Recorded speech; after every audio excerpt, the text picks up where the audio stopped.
November 11th, we will observe Veterans Day, a time to honor the military veterans in our community for the sacrifices they made during their service and even after their service. The scars of war are not always visible, and one organization hopes to help veterans heal from those wounds through arts. And here to tell us more is the executive director and the founder of True Top 1% Foundation. We have JR, keeping it simple today, is JR, True Top 1%. So thanks for coming. Thank you. And so before we talk about the art today, and we're going to show you some of the great pieces here, I'd like to know more about the organization True Top 1%. What exactly, where did that idea come from? What's the meaning behind the name? Well, funny enough, the name itself came from an art piece that an retired Army, I think sergeant, actually out of Fort Hood, came to me about, and then it kind of exploded behind the meaning historically 1% of Americans join the service. So instead of calling the top 1%, the richest Americans, we decided that it should be our American military. Yes. So we put True in front of it, had it trademarked, and it's been fun ever since then, and we've kind of created a mental health initiative around it for our military.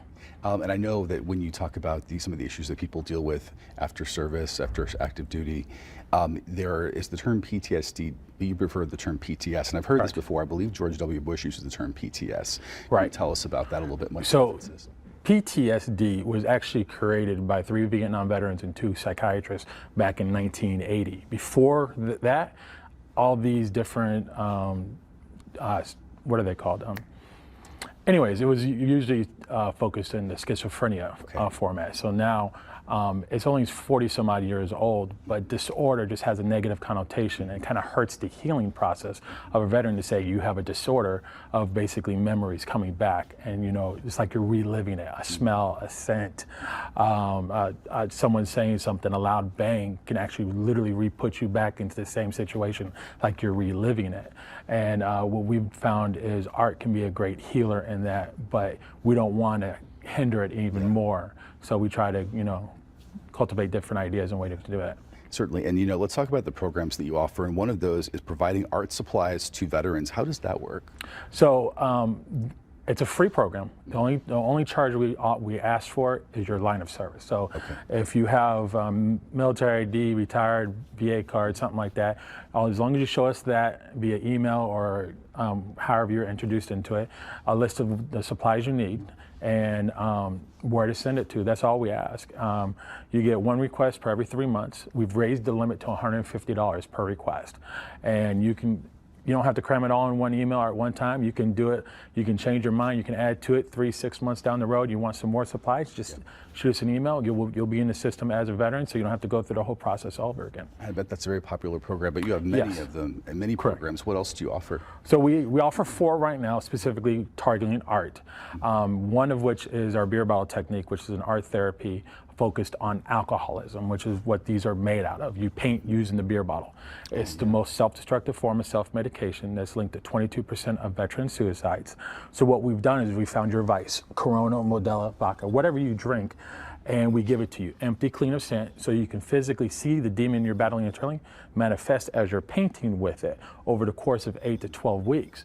So what we do is we change the internal value from something negative, a tool of consumption or suppression, to a tool of expression. Because let's face it, a bottle, water, Coca-Cola, or beer, you're automatically thinking to consume. So what we've done is we changed that value from something of only to drink. Now you've painted with it, you've created something with it. Exactly. So the next time they look at it, unlike AA, which is a great organization, they're great, but they teach you a hot potato. They teach you ways to avoid it. So you grab the bottle, you got to get rid of it. But with us, you grab the bottle, you have 5, maybe 10 seconds to rethink, okay, hey, you don't think automatically to consume, you think to, create or something, so you change what you're going to use it for. And you can kind of see that, I believe, here, really, in this piece. Can you tell us about this piece, and we'll show it to the others as well? Actually, funny enough, so this is actually a Sherman tank, actually.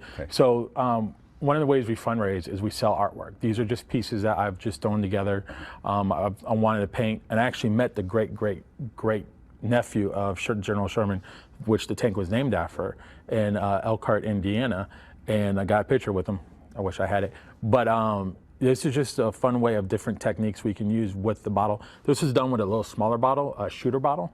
is what I call it. Okay, I see what you mean. Yeah. So I mean, some of them, because in our therapy, if you're going to drink like a Corona or a liquor, you know, we're not going to buy a big liquor bottle for you to paint with. We're going to buy a small one and dump it out. Sure. So it's less money for us to waste. But yeah, this is just a fundraiser. It's a painting that I've painted to raise money for our program, because we go to different events every week as a veteran outreach program to reach more veterans, but also at the same time to raise some money as well. Now let's talk about the other pieces as well. This one here in the front, we're showing it right now on the screen. That started everything. I mean, so before this, I usually use dots, stippling format to create artwork, and that's my own therapy personally.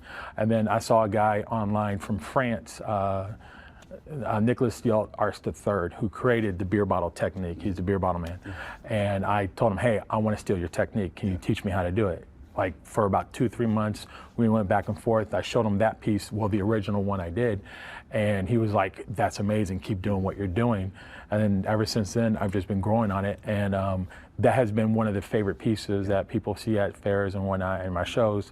Like, I want that one, so I just have to repaint it and repaint it and repaint it. It's really fun to do. And I don't know, you probably can't see this at home, but you can tell a painter when you meet a painter, because they have a little bit of paint on them, and you got some paint there because you've been doing the job. I came here, or I came from the studio straight here. So yeah. Tell us about this piece next to you. All right. So one of the programs we also do is called Painting for PTS. Let me see if we can. There we go. I don't know if they can still hear. Yeah, let's put it between us here. Yeah, let's try that. Sorry.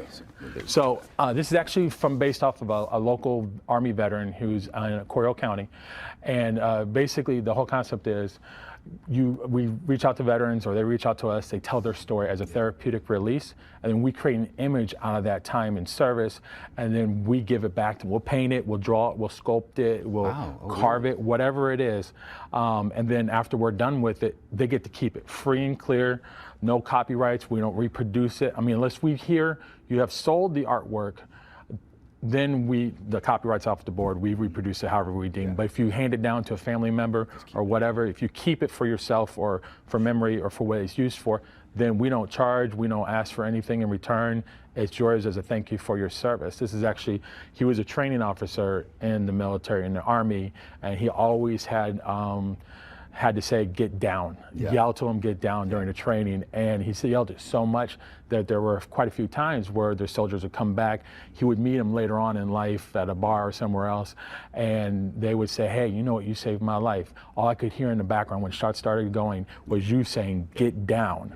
So that's kind of the image that we emulated here, using my technique, the beer bottle, as a painting for PTS. That's really something. So that's what we try to focus on. And there's really great texture that you. Yes. I mean, it's obviously for a purpose, but also the texture you get is fantastic with those bottles. It's really good. Right. And we call it an extrasensory art therapy. Yeah. So we kind of, whenever you see my artwork, specifically my artwork, no one else's but mine, I encourage you to touch it, to rub your hand against it. It's really cool. I've had children stop by that were running around rancid, and and then they start touching my artwork, and then they just calm down. And let's set this one down, because I'm going to ask you the next question, which is, why did you choose art as a way of helping? Because there are other ways you can go about it, but you chose art. Why was that your avenue? Because art's helped me, and I've seen it help so many other people. I've had constant emails of veterans going through the PTS program through the VA. And then the VA gives them my information to get art, and they don't know how to do it. So we supply like paint by numbers and whatnot. And many have told me, some even going through surgery, that you've helped create a safe place that allows me to stay focused on what's at hand and get out of my head. And the whole basis is, I believe art to be an intimate relationship between your hands and the canvas, or whatever you're doing. Because most people talk with their hands about 90% of humanity, some more than others, but that's okay. Okay, that's all right. And a lot of veterans don't like to talk about their problems. A lot of people with PTSD don't like to share it or relive it, essentially. So what we do is we allow that opportunity for you to communicate, not through your mouth, but through your hands. There's different programs out there that have shown validity in how art has actually helped significantly decrease depression and increase creativity and cognitive behavior. And you are funded. How are you funded? Because I know everything you do is you give people for free. So we're a free program. We don't charge for anything. You're looking at it. My artwork, my second job, That's how I pay for it. So you come to our shows. We have what's called a sponsor event thing. Originally, we started off at $40, and then we realized what we can supply them costs more than that. So we upped the limit to $150. But we still have like a QR code, and you go online. It's sponsor event. It's $40 or whatever you want to give, and that's that. And selling my artwork and my second job is how I fund everything. And that code right there is on your screen, folks, if you'd like to donate to this organization. Last question with about 15 seconds left or so, and this is going to be hard to encapsulate, but Good luck. What is it about working with veterans that you love so much? It's a camaraderie. It's a family. I mean, my family is all military to begin with. And I guess it's just a memory of a joy when I was traveling and being around the different service members when I was younger. It's a joy to be around them again and be able to at least give back, because I never joined. My entire family has. I never have, and it's just an opportunity to give back in just a small, simple way, you know. JR, thank you for what you're doing and for helping folks and for coming to talk about it. We appreciate it. I appreciate it. Thank you. All right, thank you. And again, if you want to help support a veteran, you can scan that QR code on your screen right there. We'll be right back.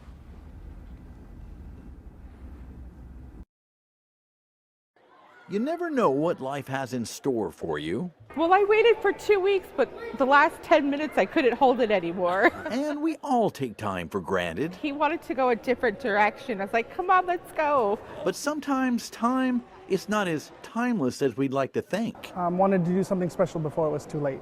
Wandering through our day, we may have a destination, but it's the journey that sparks the fire. When I feel down, I think of funny things that we do together, and then it just makes me smile. But what if you knew the end?